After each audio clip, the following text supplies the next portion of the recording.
Yes. Moja kwa moja bwana, mechi iliyosubiriwa kwa hamu na wapenzi wa kandanda, wapenzi wa soka, wapenzi wa mpira wa miguu. Tunazungumzia mechi ya Simba Sports Club dhidi ya Al Masry. Imetamatika kwa bao mbili na mechi imeamuliwa kwenye mikwaju ya penati. Bwana, wana Simba walisubiria kwa kauli mbiu moja ambayo walisema hii tunavuka. Sasa ni hii tumevuka. Bwana, hapa niko na mchambuzi. Bwana, mambo vipi? Safi. Uko vizuri? Uko vizuri. Niambie, game kwa ujumla umeionaje?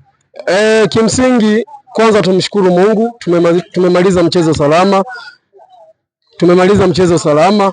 Hii ilikuwa ni mechi muhimu kwetu, na hii ilikuwa ni mechi muhimu kwa kila shabiki na mpenzi wa mpira Tanzania, sana mashabiki na wadau wa Simba. Kwa hiyo hii mechi tumeitazama kwa mapana. Tumeangalia namna ambavyo mwalimu amejaribu kuwaelekeza wachezaji wake, japo uwanja ulitaka kutuletea hata fulani, lakini mwisho wa siku tumestiri kwenye game plan. Kwa tumshukuru Mungu, tumepata matokeo mengi, tutayafanya kwenye nusu finali.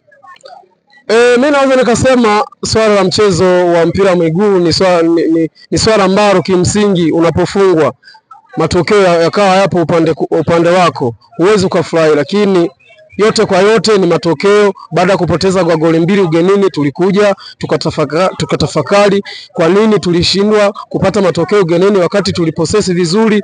Mwisho wa siku wapinzani wetu wakapata ushindi. Kwa mwalimu akarudi akafanya analysis, akagundua shida iko wapi, na mwisho wa siku leo yale yote ambayo tumeyafanyia kazi kwenye uwanja wa mazoezi tumejaribu kuyafanya na tumefanikiwa. Kwanza lazima mioyo yetu iwe na uwazi, tukubali kupokea mazuri na mabaya.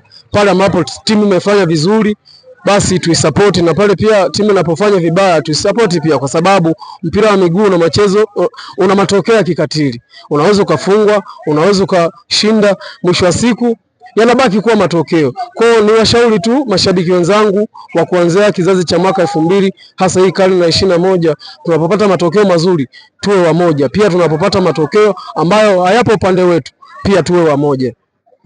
Kwanza ni washukuru mashabiki wote waliojitokeza kuja kutia sapoti hii timu yetu ili iweze kuvuka, na tunamshukuru Mungu timu imevuka. Kwa hiyo niwaambie tu morali ambayo tuliko nayo leo, hebu tujaribu kuendeleza, na pale ambapo tutakuwa na mashindano mengine kwa msimu unaokuja au kwa mechi zinazokuja hasa za nusu finali, tunaweza tukaangalia tulikuwa robo finali ya Confederation Cup.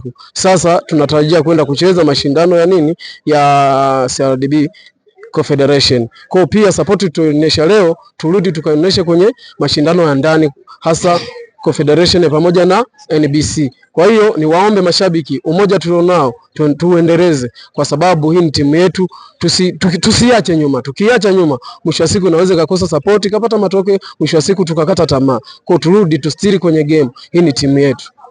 Mwaka wa ubaya ubwela, sasa mmeingia nusu finali. Niambie, ni kwa kiasi gani kauli mbiu ya ubaya ubwela imetia hamasa na chachu zaidi, hasa kuanzia kwa mashabiki mpaka benchi la ufundi na hata kwa wachezaji? Mimi kwanza nimpongeze msemaji wa klabu kwa namna ambavyo huwa anajitabisha kupata namna gani ambapo anaweza kaja na maneno ambayo sisi anatutia hamasa na kutufanya mwisho wa siku tuamini kwamba tunaweza. Kwa hiyo slogan ya ubaya ubwela itaendelea, lakini mwisho wa siku benchi la ufundi, viongozi, kocha pamoja na mwenyekiti wa timu Mo Dewji, tumpe hongera sana kwa namna ambavyo anaendelea kuonesha kwamba yeye ana kiu ya mafanikio, kama ambavyo ameshawahi kuahidi kwamba anahitaji timu ya Simba ije iwe tishio barani Afrika.